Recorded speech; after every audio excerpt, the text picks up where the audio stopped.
what's going on YouTube? Sorry if I look a little disheveled. I just spent the last 4 hours straight working out. We hosted a workshop here today. I'm at my MMA studio. If you guys don't know me from the MMA community, my name's Joe. I run a mixed martial arts school in Portland, Oregon.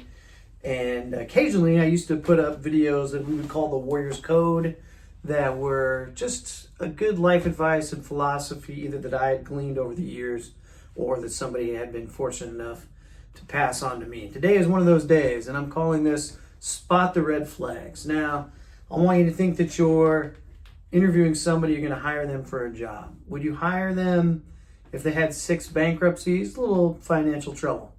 What if you found out they hadn't paid taxes in 10 years and they had lied so much on their tax returns that they were embroiled in lawsuits with the IRS and ended up owing a tremendous amount of back taxes, let's say millions of dollars. In fact, it was a fraud so huge that it amounted to multiple felonies, 34 felony counts. And then 40 of the 44 people they used to manage and work with, direct reports, 40 people called you to give you not a glowing reference, but such a negative reference that they can't even recommend this person. And many of them go so far to recommend the opposing candidate for the job after they worked directly with this person. They were found guilty and liable for basically rape and sexual abuse. And the only reason it's not a criminal case is because it was a civil case. But a grand jury and then 12 jurors unanimously agreed, not once, but twice, that this person was found liable for sexual abuse. And we'll come back to that. When you talk about interacting with women, he says when you're a star, they let you do it, that you can grab them by the you know what. Because when you're rich and famous and you're a star, they let you do it. You're giving them the interview, and over the course of the interview, they fawn over and over again about world dictators. That's who they admire. People like Xi Jinping, Vladimir Putin, Viktor Orban. Not this philosophy of keep your friends close and your enemies closer, but actual admiration. In fact, they quote Hitler on a number of occasions directly. They brag about him, that they want the types of generals that he had, even though Hitler's generals tried to assassinate him numerous times. And they say, and I quote, Hitler did some good things. And then when confronted by people like Joe Rogan that say, hey man, dictators are evil and villainous people, he says, oh no, they're some of, and I quote, the smartest people. It's really the enemy within. Folks, that's other Americans. That's us. That's you and me. When about 1 million Americans died on his watch, and I'm not saying it's his fault, and accidents happen, crises emerge, but 1 million Americans died on his watch. And his answer to that was, I don't take responsibility at all. No responsibility. I run a little gym here. You know, we have about 150 students. I'm responsible for everything. I'm responsible for keeping the lights on, the bills paid, and people's safety here is one of my primary concerns. You know, anything can happen in a contact sport in this environment, but I am ultimately responsible for what happens inside these walls, even if I'm not here and it's my staff members that are here running the place. I am responsible. So as a small business owner, would I hire someone who's going to take no responsibility at all? I don't think so. And then let's think about January 6th. We all know what happened. Most of you, if you're like me, you watched it live on TV. I could barely come into work that evening as I watched what unfolded. And what does he do? He blames Nancy Pelosi. Nancy Pelosi, who was under the attack. But we know that when someone said, hey, Mike Pence has made it out, he's made it to a safe location, you know what his reply to that was? So what? Because he didn't care. Doesn't care about his own VP, who's not in the running right now, which is another thing that we got to ask ourselves as a red flag and go, got to be a good reason. And if Nancy Pelosi was the one who orchestrated the coup, Why does he want to pardon all the people? Why does he go around saying they're being treated too harshly and they're patriots? They were just protesting. Come on, you guys got to think for a minute. And I know deep down, you know everything I've laid out is true. And I don't think that the facts are unacceptable. I think it's that for some reason, some of us cannot accept the facts.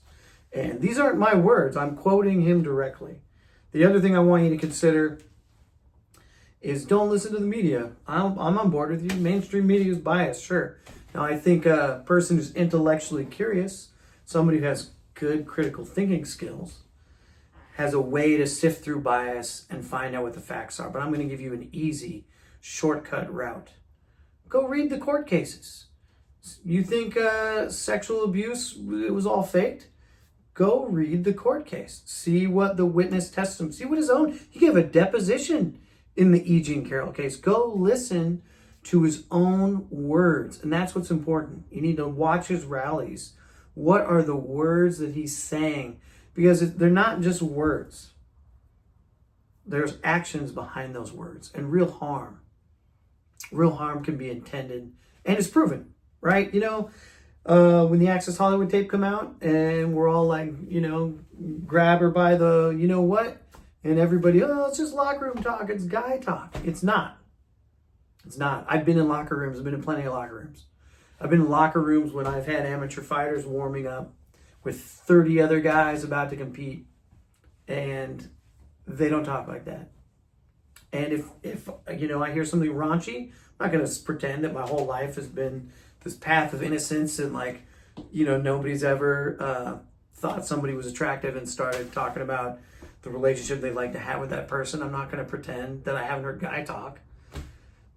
But it's not a joke because he moved from locker room talk to actually doing it, to there being accounts of women being groped and grabbed. And again, not my words, his words. When they're a star, they let you do it.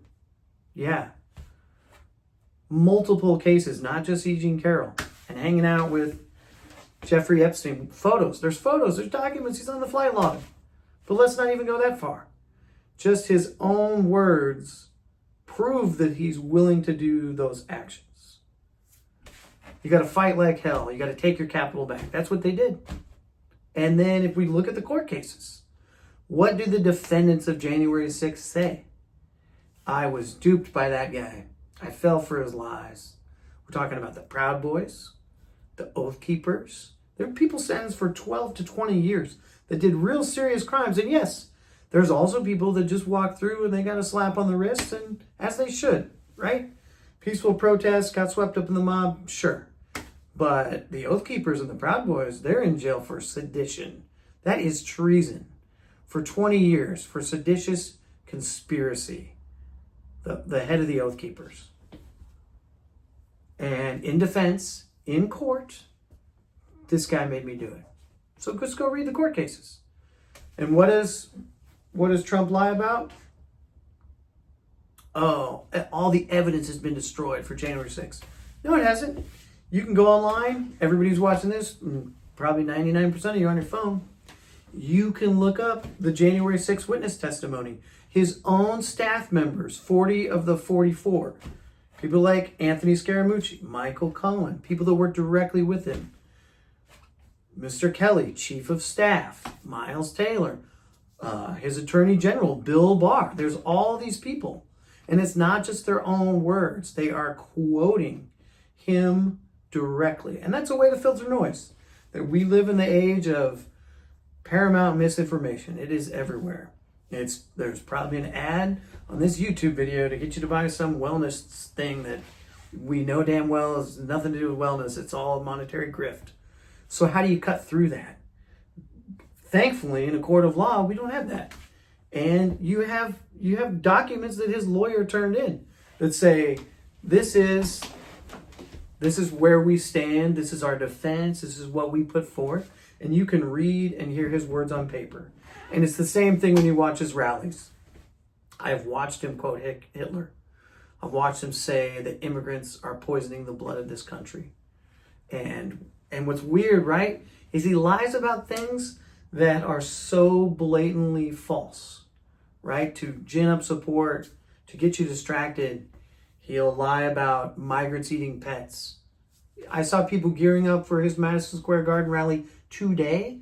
They're singing songs about it. They were in on the joke, right? They know that's not true, but yet it excuses away the bigotry. And if you haven't watched, go watch the Madison Square Garden rally. I saw a clip of it before doing this on a little break we had. You know, yesterday he called America a trash can. He doesn't like America. He hates America and what it stands for. He hates the diversity, right? He hates Lady Liberty.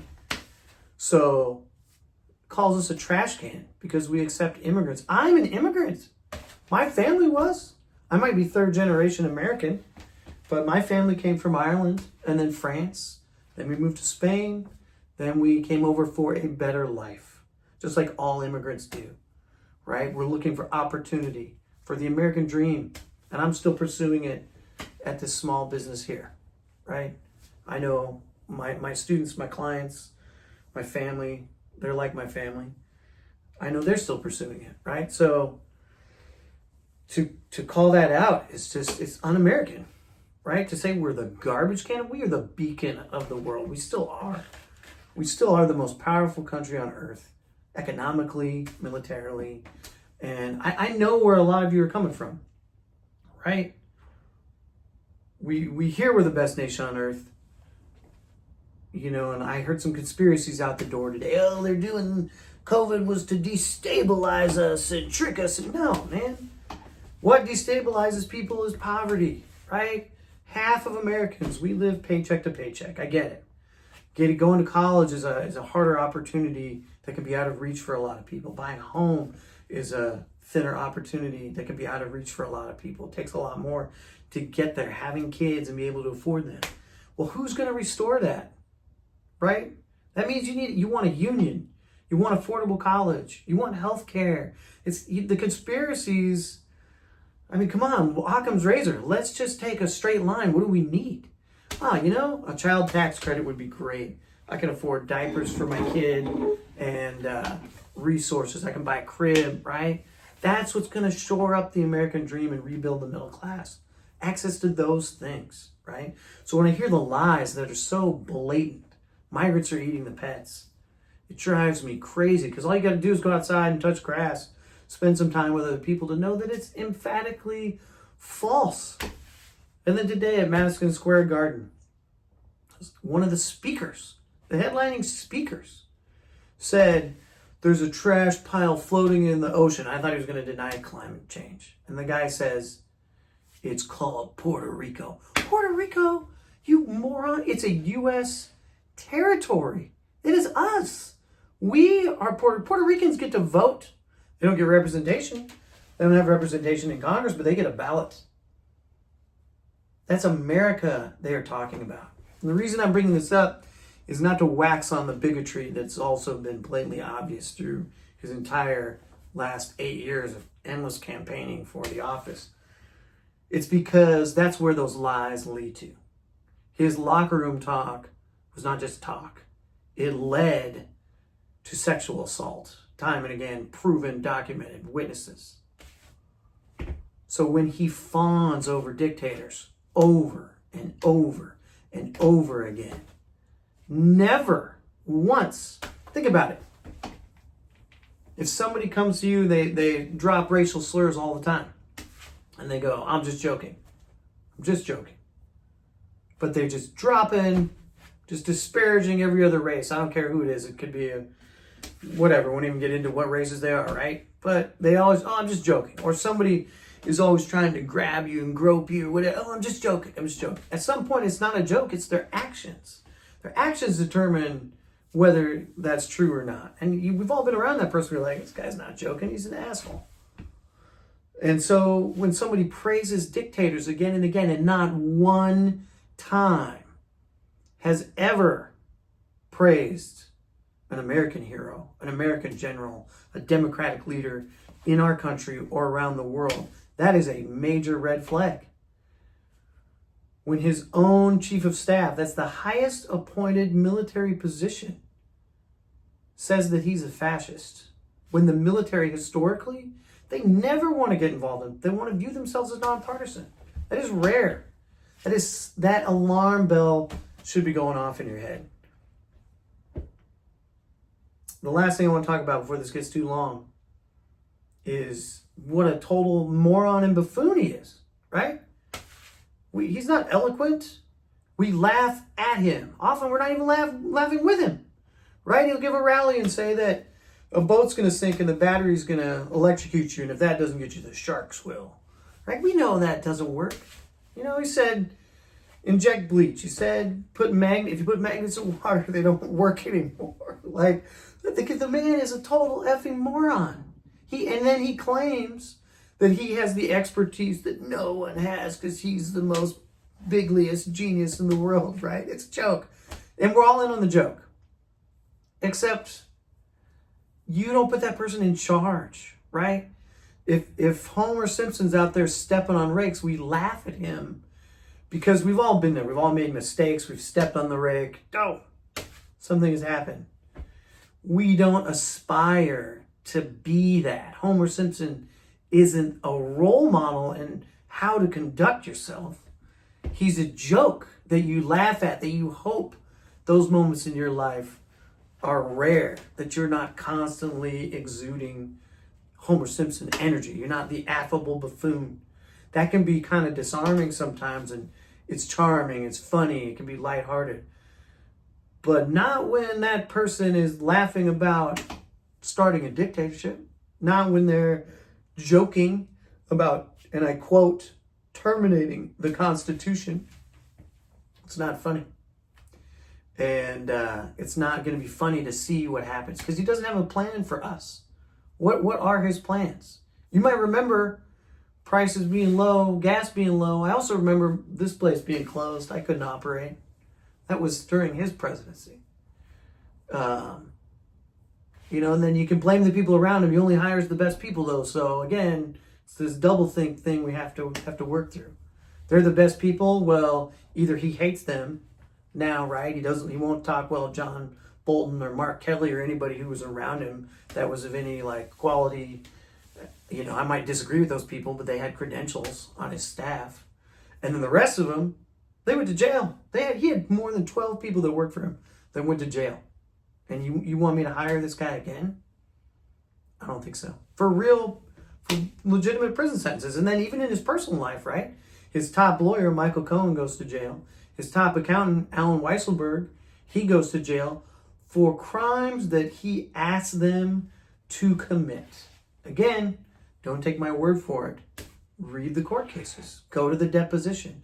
What are his own words? What are their proof that they brought to court with them? It's all there. You can Google it in 2 seconds. And that comes back to this policy that I'm talking about. And not hiring a total moron for what we would consider the highest job in the land. And some would say the toughest job in the world, right? I don't want Homer Simpson in that office. And I don't want fascist Homer Simpson in that office. But just Google policy.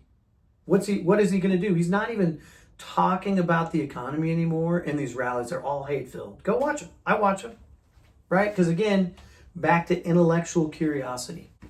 We can consume multiple forms of information and remain true to ourselves, right? And, I'm more of the proclivity that everybody's welcome here. That, Arjun Chai, I'm sure I have photos and stuff of him. He's my Thai boxing instructor. He used to hand out a business card. It would say on it, "We are all the same."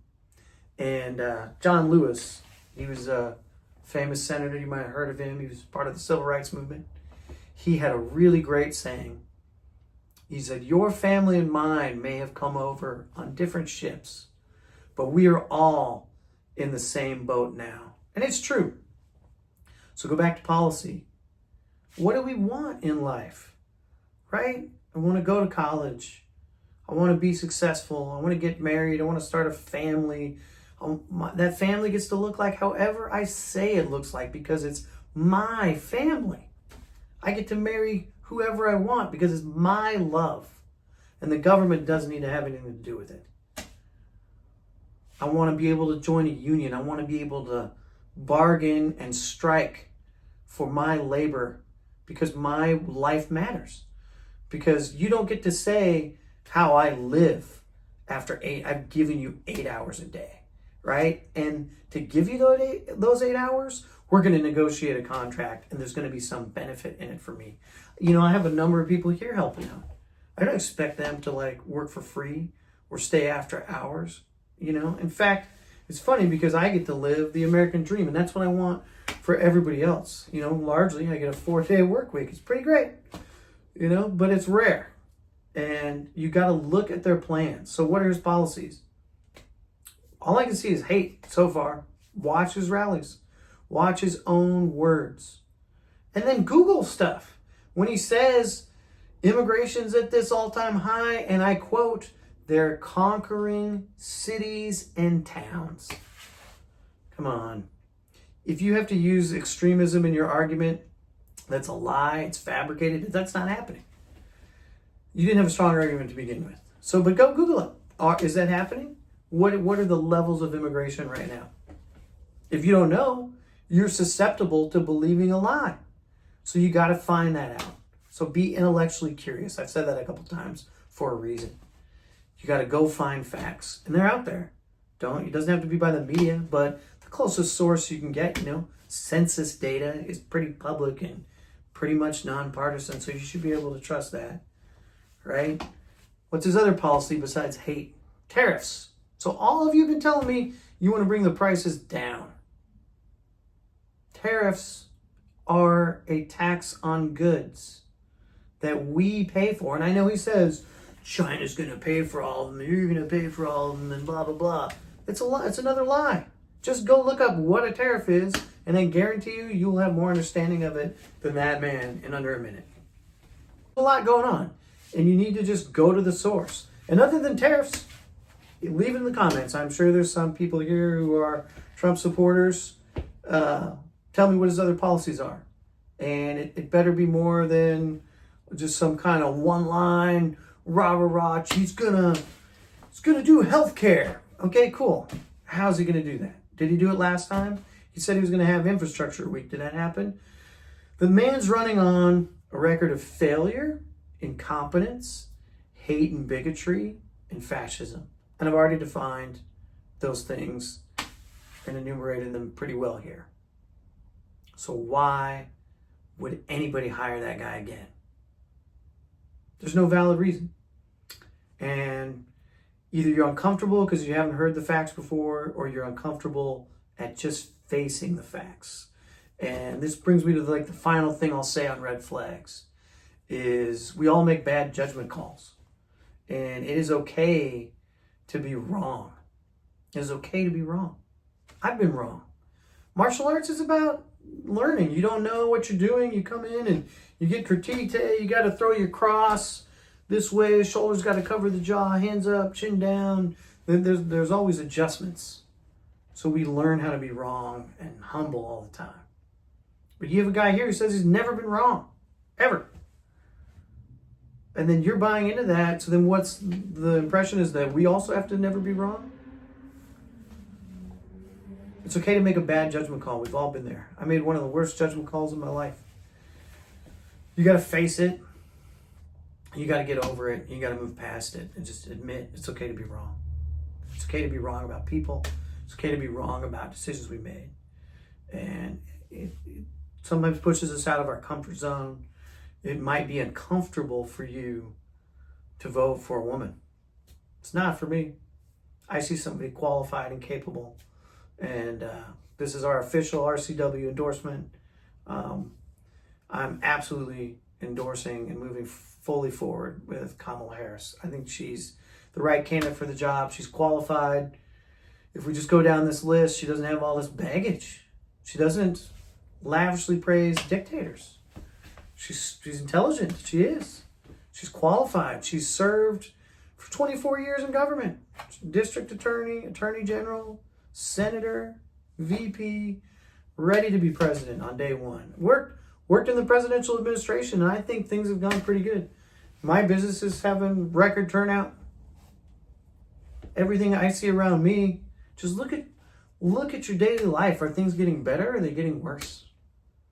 Maybe unplug, touch grass a little bit, go find a third place, find some kind of community to dig into, some place where you can feel like you belong that's outside of online. We need to connect with each other a little bit more. And, I have an activity for that in my life. I don't know. And you can do it with anything. You can join a bicycling group or a D&D group or whatever. And, the best thing you can do really is embrace diversity. Find people that are different than you. Find a club like this. Martial arts for me has always been a place of diversity. That will open your eyes a lot because you're just going to be immersed in different people's cultures and backgrounds, and you're going to start to open up to that. Go to wherever you feel welcome and comfortable, and that'll be a place to start building relationships. But I guarantee you wouldn't associate with a guy like this. You wouldn't hang out with somebody who quotes Hitler all the time, who praises dictators, who says Americans are the enemy within. That's the crazy guy at the bar that we tune out. He's not something to be admired. That's not a macho man. That's not a tough guy. Other cowards praise bullies. That's who looks up to cowards, right? Vladimir Putin's a coward. He won't even... Have you seen his lunch table? When he has an office meeting, it's 50 feet this way because his life's always in danger. Because when you're a bully and a coward, you can't keep real relationships, right? Those kind of people, they get into what's called the dictator's trap. They get yes men around them. People that can only agree with them. Because look what happens. Look what happens when you disagree with Vladimir Putin. You're gone. You're out a window, right? What happens when you disagree with Trump? You're a rhino. You're out. You're really going to tell me that Mike Pence, that Bill Barr, that Mark Kelly, that Miles Taylor, that Chris Krebs, he worked for DHS, that Chad Wolf also worked for DHS, Anthony Scaramucci, Michael Cohen. You're going to tell me that John Bolton, all these people, 40 of 44 people in his administration, they're all rhinos now? Why? What made them a rhino? Simply disagreeing, right? It's not an intelligent way to live. That's not how you define leadership. A real leader, they're an expert in their field. Maybe that's what got them there. But a real quality of a leadership is knowing what you don't know. Bringing in experts and valuing their opinion, because that's how you get more done. Because you cannot possibly be an expert in everything. You got to rely on other people. And you need dissent. You need discourse. Because that's what moves things forward, different ideas. Confronting those ideas. And at least, oh, hey, I heard you. Maybe we'll do that next time, but we're going to move forward with this. It creates a conversation. Right? I think your best friends are the people that you've had disagreements with, that a challenging conversation. I want real advice from people when I query it. Not people, oh, you're going to be fine. Not cheerleaders, right? You want people in your corner that will tell you what's like literally cornering, right? Like cornering boxing and MMA matches. I can't let the guy come back to the corner and if he's getting walloped with a left hook, be like, no, you're doing great. Just go out there. Yeah, try hard. Come on. I got to tell him, mate, no, you're screwing up. You got to keep your hand up. You got to cover that chin. You got to keep down. That's how he's getting in. It's not a detriment. It's a benefit. So why would you hire a guy like that? Would you let him babysit your kids? Would you let him work at the bank? Would you want him to meet your wife or family? Would you want him around your friends? I wouldn't. I wouldn't want somebody around my friends dropping racial slurs and quoting Hitler, stoking violence, bullying people, making fun of the disabled. I tell you, if I'm outside walking around and I see somebody making fun of somebody disabled, or I see somebody has a problem with somebody solely based on race, I say something. I intervene. And I've done it and I'll do it again. And I'm not telling you all that you need to do that. I have devoted my life to standing up to bullies, and I feel that it's part of my responsibility to do that. But if I see something, I'm going to say something. I'm not going to embrace that person. Hey, let's go have a drink, buddy. You're my type, right? Oh, let's go have some locker room talk. I stand up for women, and I give them the tools to defend themselves. And that's even better than me standing up for myself, is when I see people that come in and they were kind of meek before, and now they're just Jane Wick or John Wick badass over here, and I know they can handle themselves outside of these walls. That's what gives me pride and joy. And that's who I look up to in people, right? Like when we think of phenomenal boxers, Muhammad Ali, modern boxers, Bud Crawford, right? Errol Spence, Sugar Ray Leonard, people that were the absolute top of their class, but also men with class, people that you could respect. Like, yeah, Muhammad Ali did trash talking. Well, it was always in a friendly, joking way, right? It wasn't to cut people down, to punch down. Like, when did that become cool? You know, and I'm going to finish this up with closing with, I want to speak directly to young men. It's not cool. What he's doing is not manly. It's the farthest thing from it, right? A man is going to stand up for his family. He's going to stand up for his wife. He's going to stand up for his children, his daughter, his mother, whomever it is, right? Because really, you don't protect things because you hate other people. You protect things of the things you love. You go to war for love of country because you love your family so much you want to protect them, right? You get in the ring and box, not because you hate the other guy, but because you love the sport. And that is what America is about, is moving forward because we love this place. Not because it's a trash can. Are you effing kidding me? A trash can? The guy wears more makeup than RuPaul. So for all their blowhard, inflammatory speech about drag queens, this guy is wearing all the makeup, right? And his VP has got a rim eyeshadow on every day, which is fine. I don't care. Wear what you want. Dress what you want. Paint your nails. That doesn't bother me, but it bothers me when it's a contradiction, when you're lying about people that are coming to this country looking for a better life. And you're lying about LGBTQ people that want to do nothing but the same thing that we want, to live life and love and be themselves. And then you're putting on 2 hours worth of face makeup every day? That's weird. It is weird, man. And young guys are seeing this machismo. And, you know, it's easy. Bravado is the easiest thing to come, right? Trash talking. You can trash talk people and you can sound tough. But in the core, you are the weakest among us. And I see it in person all the time. Because I walk this walk. I'm not just sitting here filming because I like this place. I live it, man. I'm 45, and every day there's people that are going to try to punch me in the face. And every day there's people that are going to try to break my arm and tap me out. I go through that every day. It's a humbling experience. And thankfully, I'm usually on the better end of it. But what happens over time, when you build skill, you know your quality. When you really build genuine confidence, you know where that quality resides. So you don't have to punch down. You don't have to put down. And you know there's easier ways to get to success than that. But occasionally, maybe once a month, maybe less than that, we get a trash talking bully in here that thinks they're going to come in on day one with no experience because they've seen some stuff on YouTube or they watch UFC or whatever. And, one of my favorite things to do is to put them with the quiet kid. You know, the 16-year-old that's been training with me since they were like 11. And they've been doing Muay Thai every day. Summers even more so, right? Because they're not going to say a word. They're going to talk with their actions.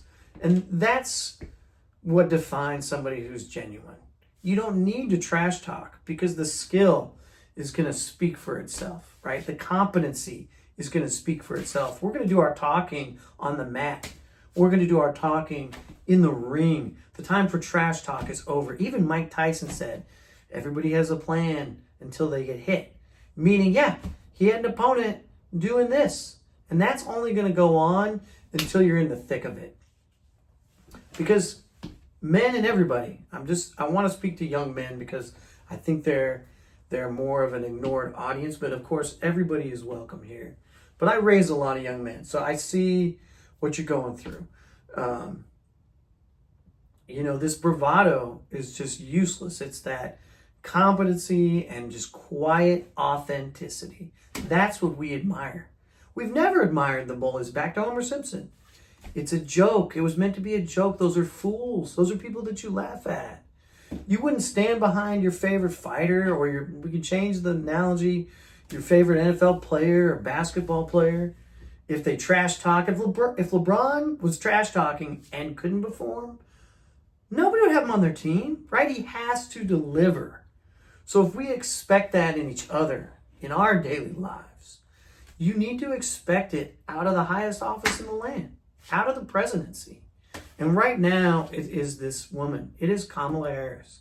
She is the most competent, the most qualified, and she has plans. She's got plans that you should look up. Plans that will help us get more unions and get higher wages and reduce housing costs and the things that matter, that aren't this fictitious distraction. That's what it is, when they fill your head with the immigrants are eating pets and, oh, here's a good one.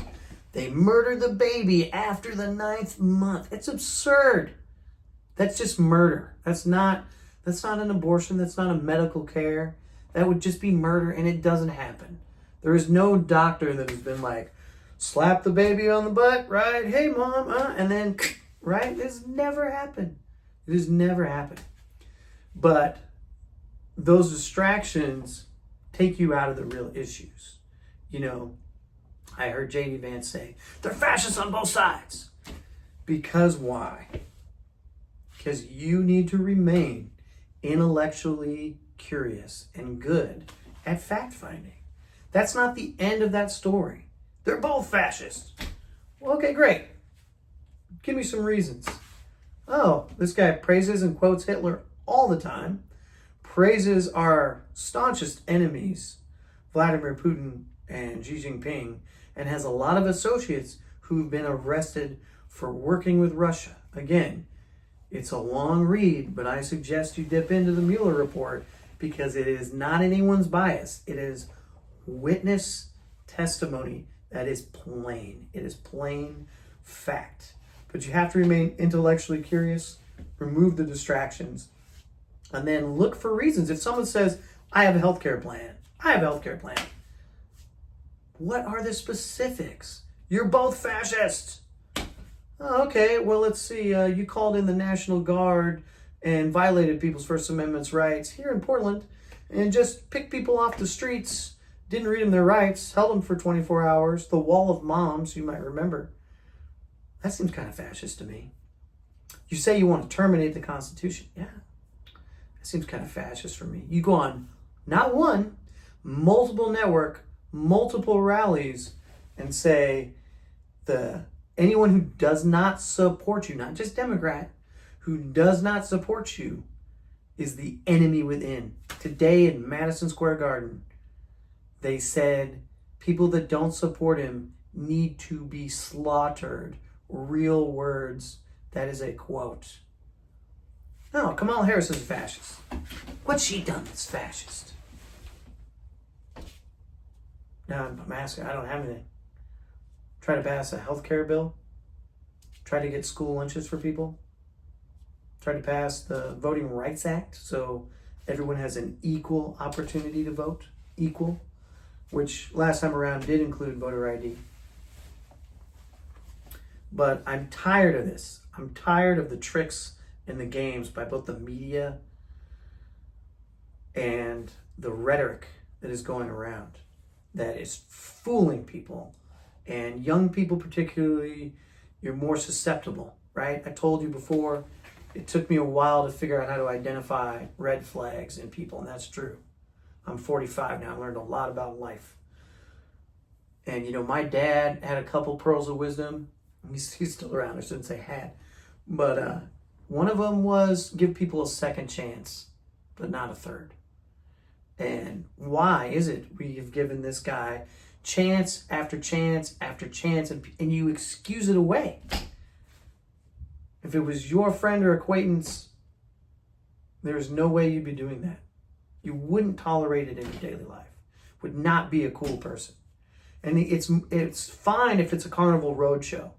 If Harris hits the office and Trump wants to keep rallying, go to those rallies, have fun, and laugh about it then.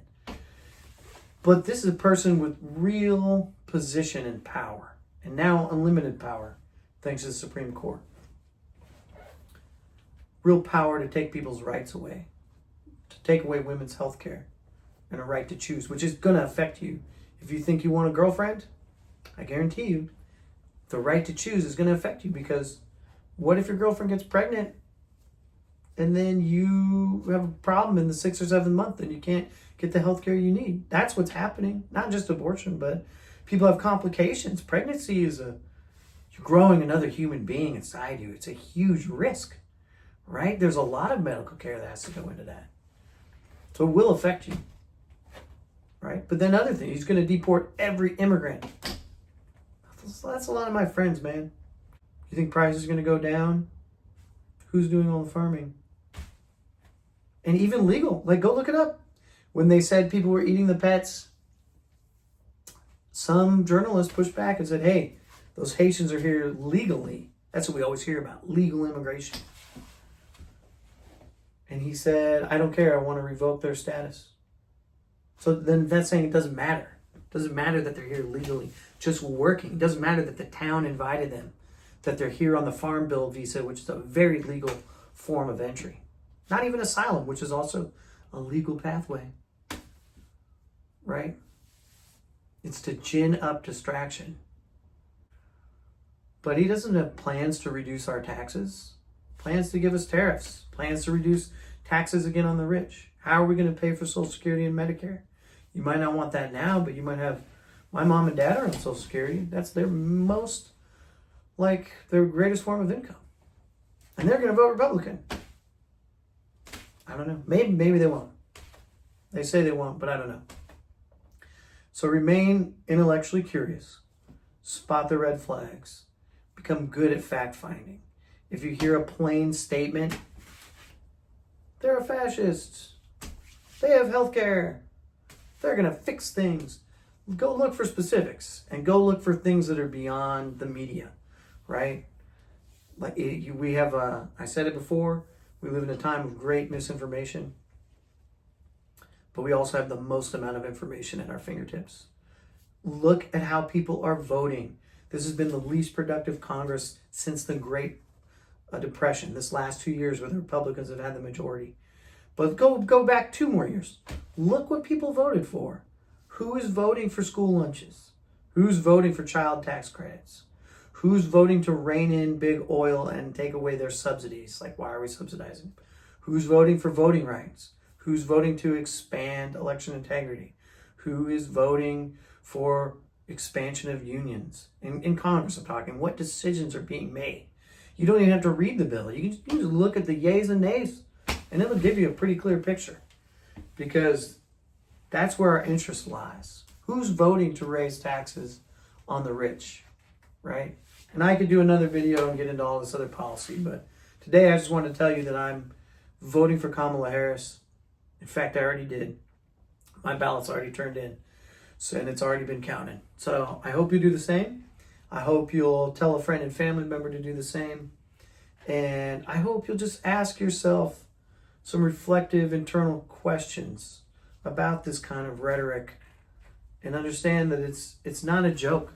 He's been telling us who he is for 8 years, and his actions have been matching up with that. He's been showing us who he is. You can't excuse it away.